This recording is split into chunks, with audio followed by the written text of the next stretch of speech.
గరుత్మంతుడు శ్రీ మహావిష్ణువు తనకిచ్చిన వరానికి ఎంతో సంతోషపడిపోయాడు. కానీ ఇంద్రుడు అమృతాన్ని తీసుకెళ్తున్న గౌతమంతుడిని ఆపడం కోసం వజ్రాయుధాన్ని గౌతమంతుడి మీదకు ప్రయోగించాడు. కానీ ఆ ఆయుధం గౌతమంతుడిని ఏం చేయలేకపోయింది. అప్పుడు గౌతమంతుడు ఇంద్రుడితో అన్నాడు, నువ్వు నన్ను ఏమీ చేయలేవని తెలిస్తే దేవతల ముందు నీ పరువు పోతుంది. కనుక నువ్వు నా రెక్కల్లో ఒక ఈకను కోసుకెళ్ళు అని అన్నాడు. ఇంద్రుడు అలా తన ఈకను కోసుకెళ్ళాడు. ఇంద్రుడు తెచ్చిన ఈకను చూసిన ఋషులు దేవతలు ఎంతో బలవంతుని ఈకను తేవడం సాధారణ విషయం కాదని ఇంద్రుడిని పొగిడారు.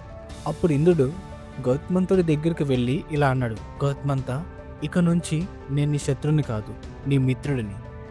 నీకు చావు రాకుండా శ్రీ మహావిష్ణువు దగ్గర వరం పొందావు. నీకు అమృతంతో పని లేదు. మరి ఈ అమృతాన్ని ఎవరి కోసం తీసుకెళ్తున్నావు? వారు ఎలాంటి వారో మాకు తెలియదు. వారు దీన్ని తాగి అధర్మంగా నడుచుకుంటే ఈ లోకానికి ముప్పు. ఎవరి కోసం తీసుకెళ్తున్నావో చెప్పు.